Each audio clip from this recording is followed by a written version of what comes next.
আজকের এই নতুন ভিডিওতে তোমাদের সকলকে স্বাগত। আজকে আমি ক্লাস 9-এর অধ্যায় 15 ত্রিভুজ ও চতুর্ভুজের পরিসীমা ও ক্ষেত্রফল এর কষে দেখি 15.1 এর অঙ্কগুলি করব। আগের দিন পর্যন্ত 15 দাগ পর্যন্ত করেছি। আজকে 16 দাগ থেকে শুরু করব। তোমরা যারা সেই অঙ্কগুলি দেখোনি তারা সেই অঙ্কগুলি আগে দেখে নেবে, এবং যারা নতুন আছো তারা চ্যানেলটিকে সাবস্ক্রাইব করে দেবে এবং ভালো লাগলে ভিডিওটিকে একটি লাইক করে দেবে। যদি কোনো ধরনের কোনো সমস্যা থাকে তাহলে তোমরা সেটা কমেন্ট করে জানাতে পারো। তো চলো আজকে 16 দাগ থেকে শুরু করি।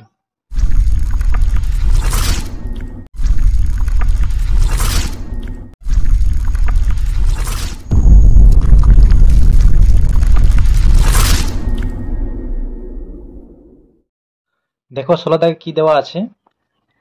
18 মিটার দৈর্ঘ্য বিশিষ্ট একটি বড় হল ঘরের কার্পেট দিয়ে মুড়তে 2160 টাকা খরচ হয়। যদি হল ঘরের প্রস্থ 4 মিটার কম হতো তাহলে 1620 টাকা খরচ হতো। হল ঘরের ক্ষেত্রফল হিসাব করি। এখানে আমাদের হল ঘরের যে দৈর্ঘ্যটা দেওয়া আছে, দৈর্ঘ্যটি হচ্ছে 18 মিটার এবং প্রস্থ দেওয়া নেই, তাহলে প্রস্থটা আগে ধরে নেব। 16 দাগে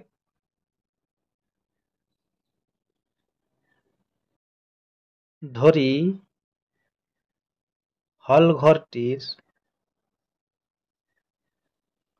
প্রস্থ সমান ধরে নিচ্ছি 1 মিটার। হল ঘরটির দৈর্ঘ্য দেওয়া আছে সমান 18 মিটার। তাহলে ক্ষেত্রফলটা কি হবে? দৈর্ঘ্য গুণিত প্রস্থ। তাহলে হল ঘরটির ক্ষেত্রফল সমান হচ্ছে দৈর্ঘ্য গুণিত প্রস্থ, এত বর্গ মিটার। এবার দেখো, এই হল ঘরটি কার্পেট দিয়ে মুড়তে খরচ হয় 2160 টাকা। অতএব হল ঘরটি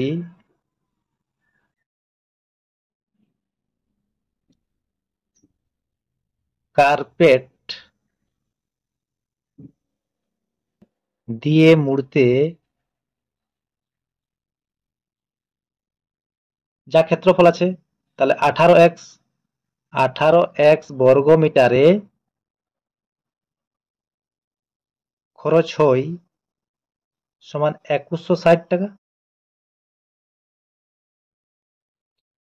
তাহলে হল ঘরটি কার্পেট দিয়ে মুড়তে 1 বর্গ মিটারে খরচ হবে, তাহলে এটা বাই এটা 2160 নিচে হবে 18x, এত টাকা। আবার বলেছে যে প্রস্থ 4 মিটার কম হলে 1620 টাকা খরচ হতো। তাহলে প্রস্থ যদি 4 মিটার কম হয় তাহলে ক্ষেত্রফলটা কি হবে? তাহলে হল ঘরটির প্রস্থ 4 মিটার কম হলে ক্ষেত্রফল হবে,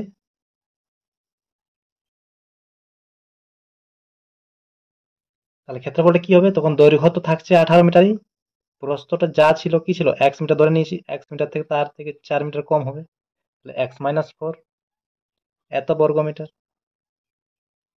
এবার দেখো, এত বর্গ মিটারে খরচ হয় 1620 টাকা। তাহলে 1 বর্গ মিটারে কত? একইভাবে অতএব কার্পেট দিয়ে মুড়তে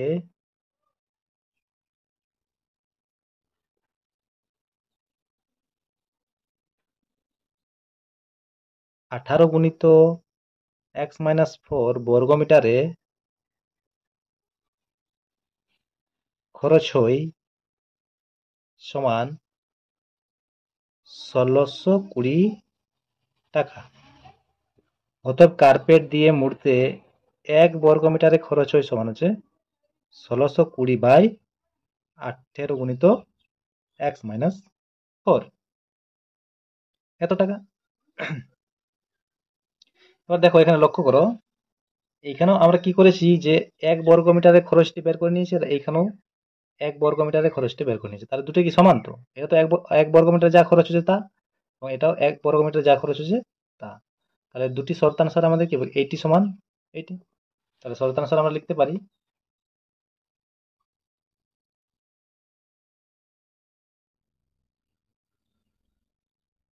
2160/18x সমান 1620/18 × x - 4। তাহলে এই 18 কাটা যাবে এবং একটি একটি শূন্য কাটছি। এরপর কি করব? এর সাথে একে গুণ করব, আবার কেটে নিচ্ছি, একটু ছোট করে নিচ্ছি। 3 দিয়ে কাটছি, 3 7 21, 3 দুগুণে 6, 3 5 15, 3 4 12। তারপর আবার কাটবো, 9 8, 9 8 72, 9 6 54। এখানে আবার 2 দিয়ে কাটছি, 4 দুগুণে 8, 3 দুগুণে 6। তাহলে এর সাথে এর গুণ হবে, এর সাথে এর গুণ, এখানে কিছু নেই মানে 1 আছে। তাহলে এখানে 4x মাইনাস 16 সমান হচ্ছে 3। 4টাকে ওই পাশে নিয়ে যাবো, এই 16টাকে ওই পাশে নিয়ে যাবো। তাহলে 3 প্লাস 16, তাহলে 4x বা x সমান এখানে 19/4।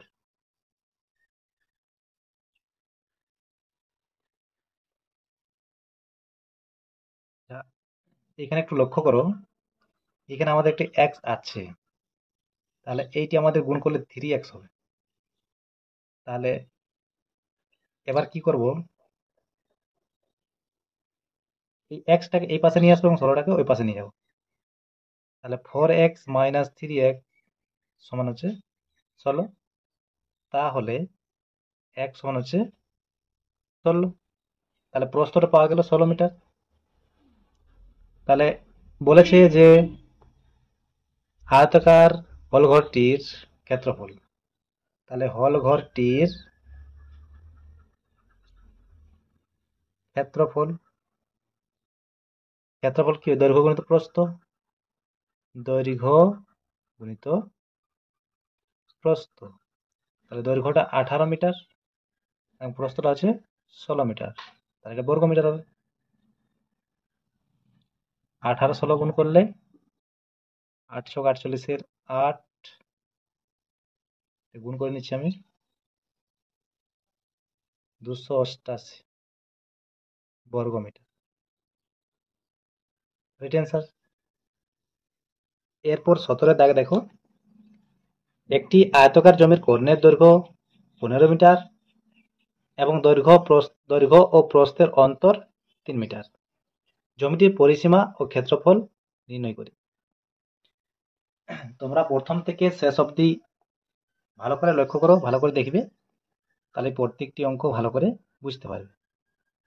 তাহলে দেখো এখানে দেওয়া আছে আয়তকার কর্ণের যে জমিটি আছে তার কর্ণের দৈর্ঘ্য আছে 15 মিটার এবং দৈর্ঘ্য ও প্রস্থের অন্তরটা দেওয়া আছে 3 মিটার।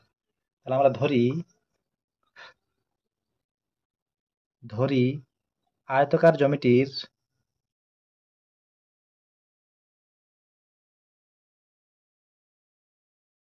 দৈর্ঘ্য সমান x মিটার ধরছি। তাহলে প্রস্থটা কি হবে? এর থেকে ছোট হবে, আর অন্তর বলেছে 3 মিটার। তাহলে এর থেকে 3 মিটার কম হবে প্রস্থটা, যেহেতু অন্তর বলা হয়েছে 3 মিটার। অতএব আয়তকার জমিটির প্রস্থ সমান x-3 এত মিটার। এরপর এইখান থেকে আমরা কর্ণের দৈর্ঘ্যটা বের করে নিতে পারবো, যেহেতু কর্ণের সূত্র আছে √ দৈর্ঘ্য স্কোয়ার প্লাস প্রস্থ স্কোয়ার। তাহলে অতএব আয়তকার জমিটির কর্ণের দৈর্ঘ্য, কর্ণের দৈর্ঘ্য সূত্র কি হয়? √ দৈর্ঘ্য স্কোয়ার প্লাস প্রস্থ স্কোয়ার। তাহলে এইখানে দৈর্ঘ্যটা কত? দৈর্ঘ্যটা হচ্ছে x তার স্কোয়ার এবং প্রস্থটা হচ্ছে x-3 তার whole square.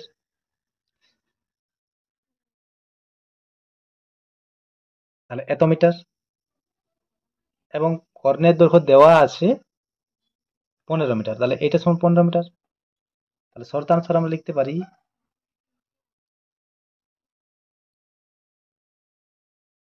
√(x² plus x-3 তার হোল স্কোয়ার সমান হচ্ছে 15। এরপর দেখো এদিকে যদি আমরা রুটটা তুলে নিই তাহলে এদিকে স্কোয়ার হবে। তাহলে কি থাকছে এখানে x² প্লাস এখানে a মাইনাস বি তার হোল স্কোয়ারটা ভেঙে নেব। তাহলে a² minus 2ab plus b² সমান এখানে কি হবে 15 স্কোয়ার হয়ে যাবে। রুটটা তুলে নিয়ে এদিকে কি হচ্ছে, এদিকে স্কোয়ার হচ্ছে। এরপর দেখো এইটা x² প্লাস x² সমান হচ্ছে 2x² মাইনাস 6x প্লাস 9, আর এইটা হচ্ছে 15 স্কোয়ার হয় 225। 225কে যদি এই পাশে নিয়ে আসা হয় তাহলে সেটা মাইনাস হবে, মাইনাস 225 সমান 0। সমীকরণটি আমি এই পাশে লিখে নিয়েছি, এটি ছিল। এরপর দেখো 225 থেকে 9 বিয়োগ করলে থাকে মাইনাস 216 সমান 0। এবার প্রত্যেকটি থেকে 2 কমন নিয়ে নিয়েছি, 2 কমন, এবং এই পাশে 0 আছে, তাহলে কি হবে এখানে x² মাইনাস 3x মাইনাস 108 সমান 0। এই পাশেও 2 কমন 0 আছে, 0 থাকার জন্য সেটা না লিখলেও হয়। এরপর দেখো এটাকে মধ্যস্থক বিশ্লেষণ করব। তাহলে 108কে ভেঙে নিয়ে দুটি উৎপাদক যার বিয়োগফল হবে 3। তাহলে এখানে দেখো 12 গুণিত 9 সমান কত হয় 108, আর 12 থেকে 9 বিয়োগ করলে 3 থাকে। তাহলে এখানে আমরা 3-এর জায়গাতে কি লিখবো 12 মাইনাস 9 x সমান 0। এবার এই xটা দুটার সাথেই গুণ হবে, তাহলে x² মাইনাস 12x মাইনাস মাইনাসে প্লাস 9x মাইনাস 108 সমান 0। তাহলে x কমন, তাহলে x মাইনাস 12 থাকে এখানে, প্লাস 9 কমন, x মাইনাস 12 থাকে এখানেও, সমান 0। এই দুটো কি, তাহলে এই দুটো কমন, x মাইনাস 12, আর কি থাকছে এখানে x প্লাস 9 সমান হচ্ছে 0। তাহলে হয় এটা সমান 0, না হয় এটা সমান 0। x মাইনাস 12 সমান 0, বা x সমান হচ্ছে 12, না হয় x প্লাস 9 সমান 0, বা x সমান হচ্ছে মাইনাস 9।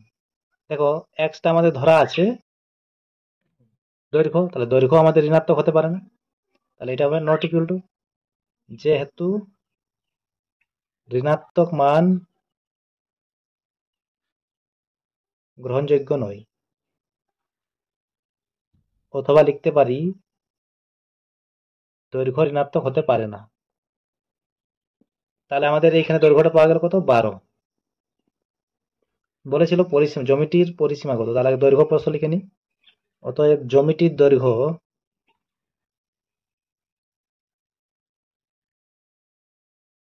সমান হচ্ছে 12 মিটার, এবং প্রস্থ সমান হচ্ছে 12 থেকে 3 বিয়োগ হবে, তাহলে 9 মিটার।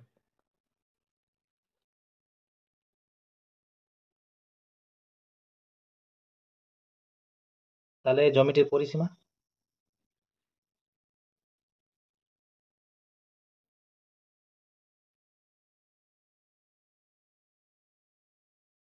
পরিসীমা কি হয় 2 ইন্টু দৈর্ঘ্য প্লাস প্রস্থ।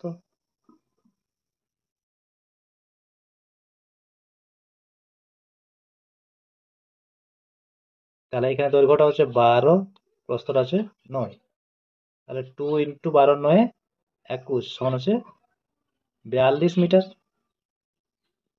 এরপর ক্ষেত্রফল, অর্থাৎ জ্যামিতির ক্ষেত্রফল।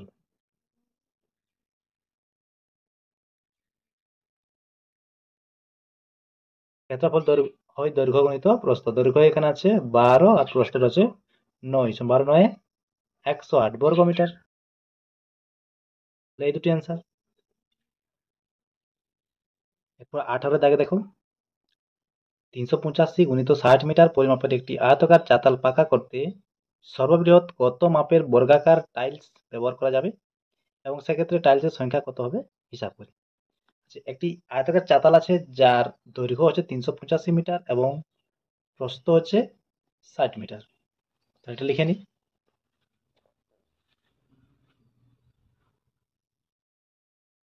আয়তাকার চাতালটির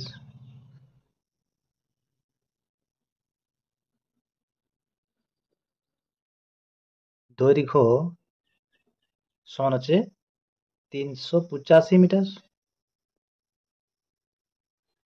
এবং প্রস্থ সমান হচ্ছে 60 মিটার।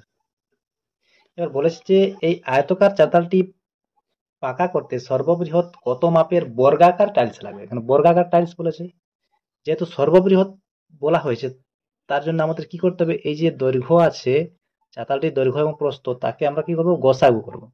তাহলে গসাগু করতে হবে, যে কোনো পদ্ধতিতে করতে পারো, আমি এখানে এভাবে করছি। তাহলে এইটা আমাদের কত দিয়ে যাবে, 5 দিয়ে, 5 সাথে 35 আর 5 সাথে 35, 12 5 60, এটা আর যাবে না। তাহলে গসাগু হচ্ছে আমাদের 5। অথবা তোমরা ভাগ প্রক্রিয়ার সাহায্য করতে পারো, আমি এটা এই পাশে করে দিচ্ছি, যে কোনো একটা পদ্ধতি করলে হয়। ভাগ প্রক্রিয়ার সাহায্য করছি। দেখো তোমরা জানো 6 6 360 থাকছে 5 2 25, আবার এখানে 60, 25 দুগুণে 50, তাহলে এখানে আসছে 10, 25টা আবার এখানে নিয়ে আসতে হবে। তাহলে 10 দুগুণে 20, 5 10টা নিয়ে আসবো এখানে, আবার 5 দুগুণে 10। তাহলে এই 5টি হচ্ছে আমাদের গোসাগু। তাহলে এই যে গোসাগু, তাহলে যে টাইলস লাগবে তার দৈর্ঘ্য এবং প্রস্থ 5 হবে। তাহলে অতএব সর্ববৃহৎ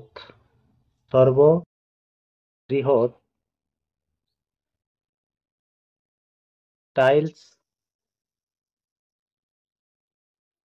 টাইলসগুলির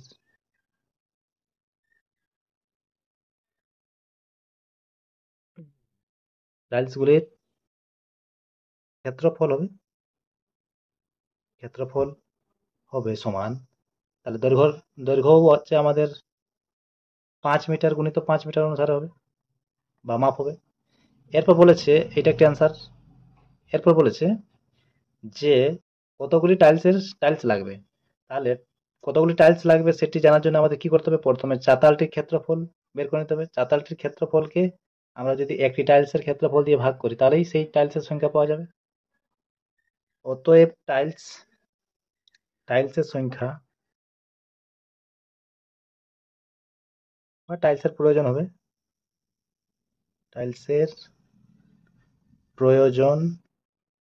হবে, দেখো চাতালের ক্ষেত্রফল কি হচ্ছে, দৈর্ঘ্য গুণিত প্রস্থ 385 গুণিত 60, আর একটি টাইলসের ক্ষেত্রফল হচ্ছে 5 গুণিত 5। এটি কাটবো, এখানে 77, আবার এটা হচ্ছে 12। তাহলে 12 7 84, 4 হাত লাগছে 8, 12 7 84 আর 8 92, তাহলে 924টি। তাহলে এটিও একটাই অ্যান্সার। তাহলে এইভাবে করে নেবে। 19 দাগের এমসিকিউ গুলো দেখো কি আছে। একটি বর্গক্ষেত্রের কর্ণের দৈর্ঘ্য 12√2 সেমি, বর্গক্ষেত্রের ক্ষেত্রফল কত? তাহলে 19-1 ধরি বর্গক্ষেত্রটির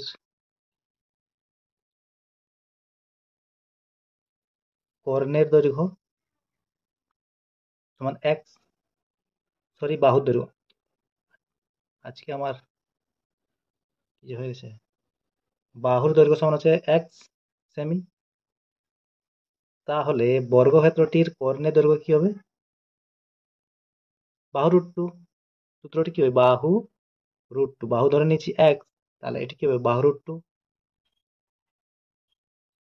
তাহলে আমাদের কর্ণের দৈর্ঘ্য দেওয়া আছে 12√2, তাহলে x√2 সাথে 12√2 কি হবে, সমান সমান হবে। তাহলে এখানে √2 কাটা যাচ্ছে, তাহলে x সমান কি পাচ্ছি আমরা, x সমান পাচ্ছি 12। তার মানে বর্গক্ষেত্রটি প্রতিটি বাহু দৈর্ঘ্য হচ্ছে 12 সেমি। তাহলে কি বলেছে, ক্ষেত্রফল কত? তাহলে ক্ষেত্রফল সমান বাহুর স্কোয়ার হয়। তাহলে 12 স্কোয়ার সমান কত হয়, 144 বর্গ সেমি। Right answer. এই যে দেখো আমাদের কত দাগে আছে, এটি আছে বি এর দাগে। রাইট অ্যান্সার হবে। তারপর দুয়ের দাগে কি আছে, যদি একটি বর্গক্ষেত্রের ক্ষেত্রফল a1 বর্গ একক এবং ওই বর্গক্ষেত্রের কর্ণের উপর অঙ্কিত বর্গক্ষেত্রের ক্ষেত্রফল a2 বর্গ একক হয়, তাহলে a1 অনুপাত a2 হবে। তাহলে দেখো প্রথমে একটা চিত্র আঁকি, দুয়েরটা।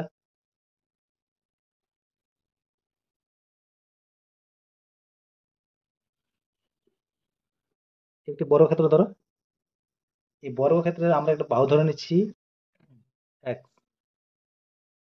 তাহলে এর কর্ণ হচ্ছে এটি। এই কর্ণের উপর একটি বর্গক্ষেত্র অঙ্কন করা হলে এইভাবে অঙ্কন করতে হবে।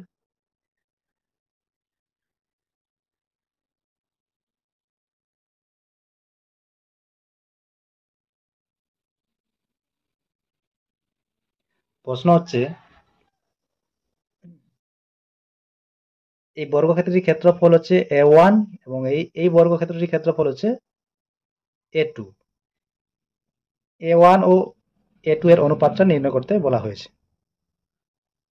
আমরা ধরে নিচ্ছি যে বর্গক্ষেত্রটির একটি বাহুর দৈর্ঘ্য, ধরি বর্গক্ষেত্রটির একটি বাহুর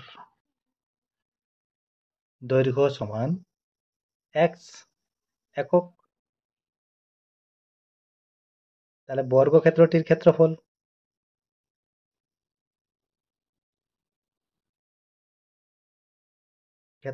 দেওয়া আছে a1, তাহলে a1 সমান কি হবে, এক্স স্কোয়ার, বাহুর স্কোয়ার হয়। তাহলে এক্স স্কোয়ার, এখানে বর্গ একক, এই বর্গ একক।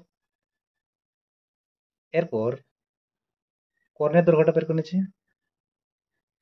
অতএব বর্গক্ষেত্রটির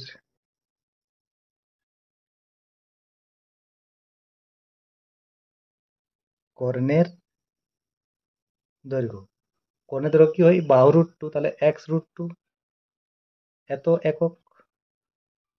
তাহলে কর্ণের দৈর্ঘ্য যদি x√2 হয়, তাহলে কর্ণের উপর অঙ্কিত বর্গক্ষেত্রের ক্ষেত্রফল কি হবে, x√2 এর স্কোয়ার। প্রত্যেকটি বাহুই x√2 হবে, এটা তো একটু বড় ক্ষেত্র। অতএব কর্ণের উপর অঙ্কিত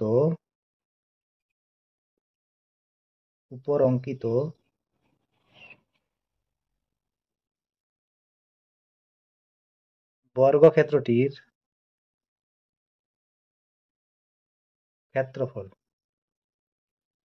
তাহলে x√2 তার স্কোয়ার, x√2 তার স্কোয়ার। এবার এই বন্ধনীটি তুলে নিলে কি হবে, x এর স্কোয়ার এবং √2 এর স্কোয়ার কত হয়, 2 হয়। তাহলে 2x² এত বর্গ একক। এবার বলেছে a1, আচ্ছা উপর এটা আছে আমাদের a2, এটা হচ্ছে a2, তাহলে a2 সমান এইটি। এবার বলা হয়েছে যে a1 অনুপাত a2, এটা সমান কি হবে, a1টা হচ্ছে x² আর a2টা হচ্ছে 2x²। x² কাটা গেলে 1:2, তাহলে 1:2। এটি একের দাগে আছে, এর দাগ, এটি অ্যান্সার। এরপর 3 দাগে দেখো, 6 মিটার লম্বা ও 4 মিটার চওড়া একটি আয়তকার জায়গা 2 ডেসিমিটার বর্গ টালি দিয়ে বাঁধাতে হলে টালি লাগবে। আবার টালি প্রশ্ন, তাহলে 6 মিটার লম্বা এবং 2 মিটার চওড়া, তাহলে আয়তকার জায়গাটির দৈর্ঘ্য প্রস্থ দেওয়া আছে। 3-এর দাগ, আয়তকার জায়গাটির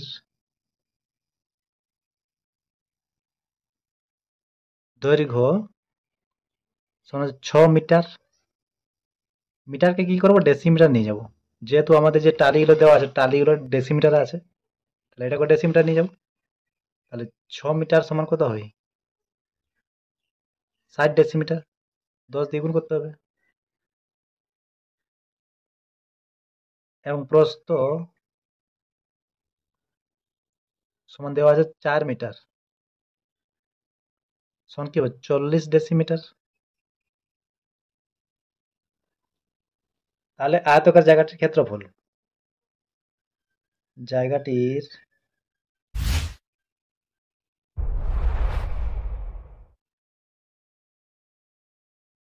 ক্ষেত্রফল কি হবে, দৈর্ঘ্য গুণিত প্রস্থ, তাহলে 60 গুণিত 40 বর্গ ডেসিমিটার। এরপর বলেছে 2 ডেসিমিটার বর্গ, যে টালিগুলি আছে সেই টালিগুলি আছে 2 ডেসিমিটার, মানে যার প্রত্যেকটি বাহুর দৈর্ঘ্য হবে 2 ডেসিমিটার। বর্গাকার বর্গাকার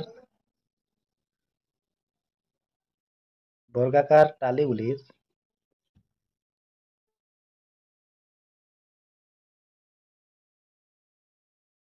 বাহুর দৈর্ঘ্য 2 ডেসিমিটার। অতএব বর্গাকার টালিগুলির ক্ষেত্রফল, তাহলে কি হবে 2 এর স্কোয়ার বাহুর স্কোয়ার হয়, সমান হচ্ছে 4 বর্গ ডেসিমিটার।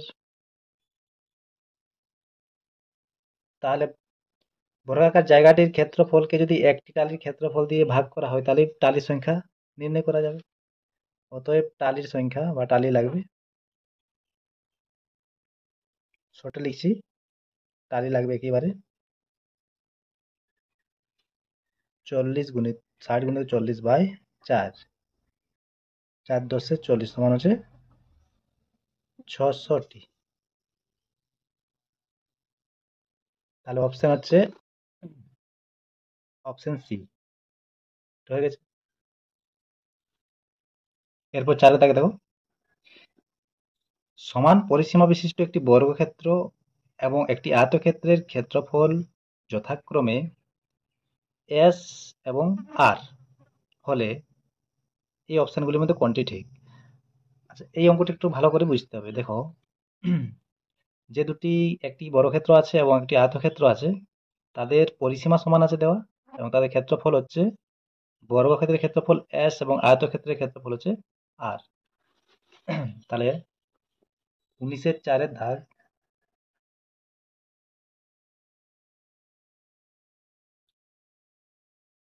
আমরা ধরে নিচ্ছি একটা বর্গক্ষেত্র, এটা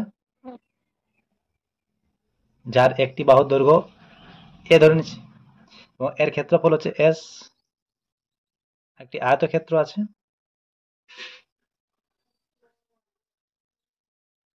আয়তক্ষেত্রের আমরা দৈর্ঘ্যটা ধরে নিচ্ছি এক্স এবং প্রস্থ ধরে নিচ্ছি ওয়াই, এবং এর ক্ষেত্রফল দেওয়া আছে আর।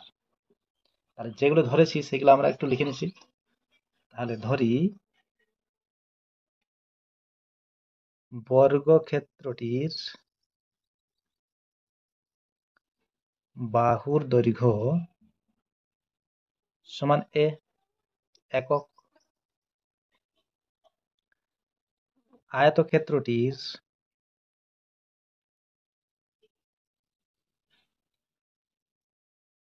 দৈর্ঘ্য ও প্রস্থ যথাক্রমে এক্স একক ও ওয়াই একক। তাহলে বর্গক্ষেত্রটির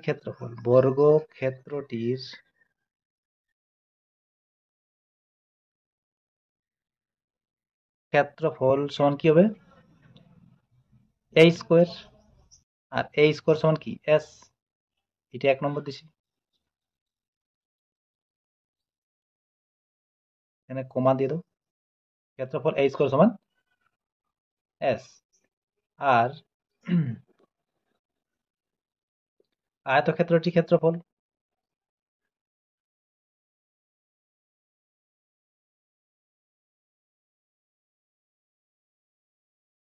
আয়তক্ষেত্রের ক্ষেত্রফল কি দৈর্ঘ্য গুণিত প্রস্থ, তাহলে এক্স ওয়াই, এক্স গুণিত ওয়াই সমান হবে আর, এটি 2 নম্বর। এবার আমরা আয়তক্ষেত্রের ক্ষেত্রে যদি দেখি যে যে কোনো যদি আমরা ধরি, দেখো আয়তক্ষেত্রের ক্ষেত্রে কি হয়, দৈর্ঘ্যটি বড় হয় এবং প্রস্থটি ছোট হয়। যে কোনো আমরা যদি সংখ্যা একটা ধরে নিই, ধরো এইটা ধরছি আমরা 10, আর তার থেকে ছোট এটা হবে, এটা আমরা যে কোনো ধরতে পারি 8, 7, 5, যে কোনো 9, তার থেকে ছোট হবে আমরা ধরেছি 6। তাহলে দেখো এই 10 থেকে যদি আমরা 6 বিয়োগ করি, 10 থেকে 6 বিয়োগ করলে কি পাবো, 4।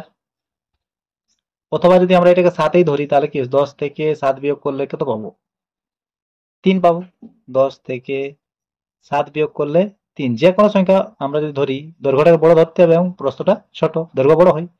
তাহলে যে আমরা বিয়োগফলটি পাচ্ছি, দৈর্ঘ্য এবং প্রস্থের যে বিয়োগফলটি, সেটি সবসময় কি পাচ্ছি, শূন্য থেকে বড়। এই সংখ্যাগুলো কি শূন্য থেকে বড়, তো তার মানে এক্স মাইনাস ওয়াই এটা কি হবে, শূন্য থেকে বড়।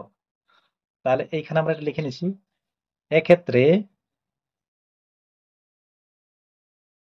X minus y greater than 0, যেহেতু এক্স গ্রেটার দেন ওয়াই, এক্সটা ওয়াই এর থেকে বড়।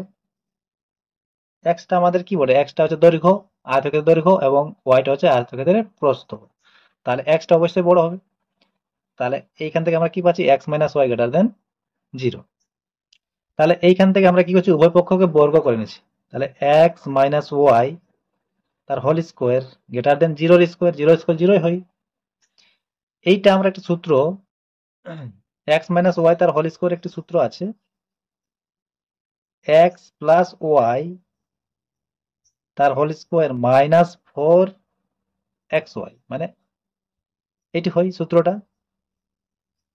আর এদিকে আমাদের কি হবে, 0 স্কোয়ার 0 হবে। এখানে সূত্রটা লিখে দিচ্ছি যে এ মাইনাস বি তার হোল স্কোয়ার সমান হচ্ছে এ প্লাস বি তার হোল স্কোয়ার মাইনাস 4ab। এই সূত্রটা আমরা প্রয়োগ করেছি।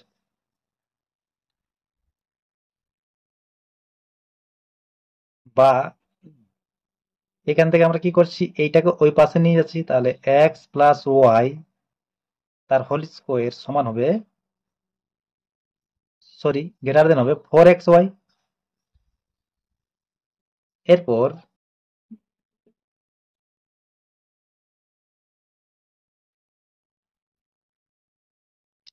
আচ্ছা, এটাকে আমরা দিয়ে দিচ্ছি 3 নম্বর সমীকরণ নাম দিয়ে দিচ্ছি, এরকমই থাক। আবার দেখো এই প্রশ্নটাতে কি বলা আছে, প্রশ্নতে বলা আছে যে বর্গক্ষেত্রের ক্ষেত্রফল এবং আয়তক্ষেত্রে, এই সরি, বর্গক্ষেত্রের পরিসীমা এবং আয়তক্ষেত্রের পরিসীমা দুটা সমান বলা হয়েছে। বর্গক্ষেত্রের পরিসীমা এবং আয়তক্ষেত্রের পরিসীমা দুটি সমান বলা হয়েছে। তাহলে সেইখান থেকে বা প্রশ্নানুসারে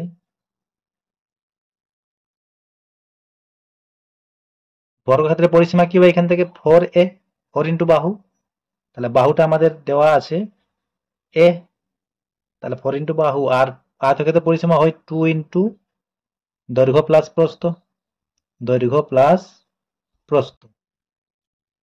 এবার এই দুইটাকে এই পাশে নিয়ে আসছি, তাহলে 4a/2 সমান হচ্ছে এক্স প্লাস ওয়াই। তাহলে কি থাকছে, 2a সমান হচ্ছে এক্স প্লাস ওয়াই। এখানে দুই দুই কাটছি আমরা, 2a সমান এক্স প্লাস ওয়াই। এবার কি করব, এইটাকে আমরা 4 নম্বর নাম দিয়ে দিচ্ছি, এবং এই যে 3 নম্বর আছে, 3 নম্বরটিতে কি করব, এই এক্স প্লাস ওয়াই যে আছে, তো এক্স প্লাস ওয়াই এর জায়গাতে আমরা কি করব, 2a পুট করব। তাহলে 3 নম্বর থেকে 3 নম্বর থেকে কি হবে, থেকে পাই, এটি হয়ে যাবে আমাদের 2a তার হোল স্কোয়ার গ্রেটার দেন 4xy। এরপরে স্কোয়ারটা আমরা দুটারে স্কোয়ার করতে পারি, তাহলে কি হচ্ছে 4a স্কোয়ার গ্রেটার দেন 4xy।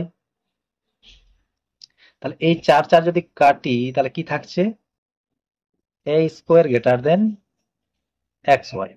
আবার এ স্কোয়ারটাই আমাদের কি, এ স্কোয়ারটাই হচ্ছে এস, এ স্কোয়ারটা কি এস, এবং এক্স ওয়াইটাই হচ্ছে আর।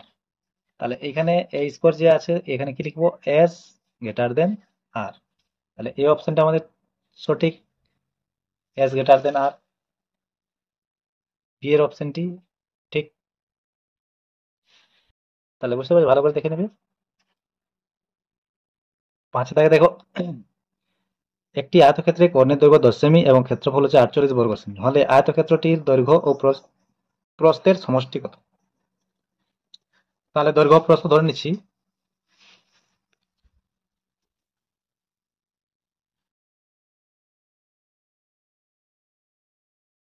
ধরি আয়তক্ষেত্রটির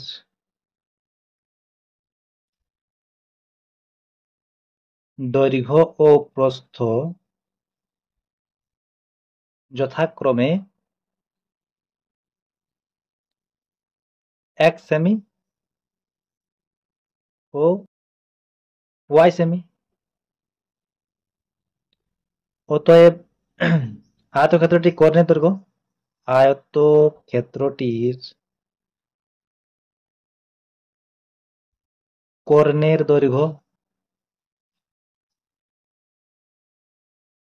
কর্ণের দৈর্ঘ্য সমান কি হবে, root over of x square plus y square, root over of দৈর্ঘ্য স্কোয়ার প্লাস প্রস্থ স্কোয়ার হয়। তাহলে এত সেমি। অতএব আয়তক্ষেত্রটির ক্ষেত্রফল, ক্ষেত্রফল কি হয়, দৈর্ঘ্য গুণিত প্রস্থ। তাহলে এক্স গুণিত ওয়াই, এক্স গুণিত ওয়াই, তার মানে এক্স ওয়াই, এত বর্গ সেমি। এবার দেখো ক্ষেত্রফল দেওয়া আছে 48 বর্গ সেমি, তাহলে এখান থেকে আমরা কি পাচ্ছি, এক্স ওয়াই সমান 48, এটি 1 নম্বর। আর কর্ণের দৈর্ঘ্য দেওয়া আছে 10, তাহলে ওইখান থেকে এই যে কর্ণের দৈর্ঘ্য এটি root over of x, root over of x square plus y square সমান হচ্ছে 10। তাহলে এইখান থেকে কি পাবো, এদিকে যদি রুটটা তুলে নিই তাহলে এই পাশে কি হবে, বর্গ হবে।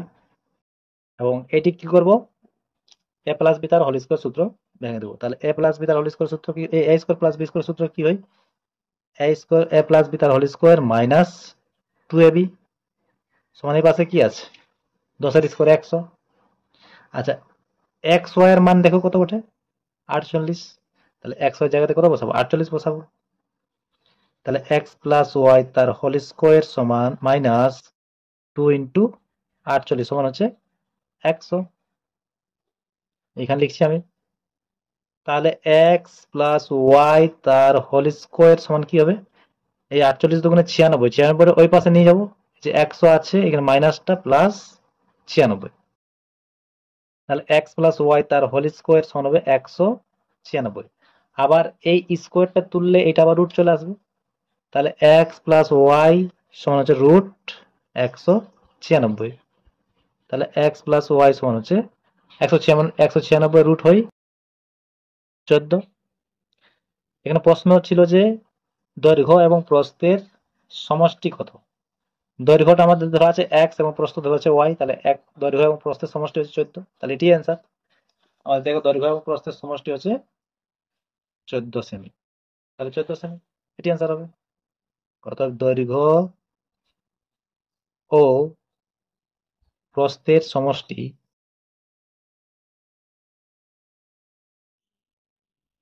সমান হচ্ছে 14 সেমি। ঠিক আছে, আজকে এতদূর পর্যন্ত থাক।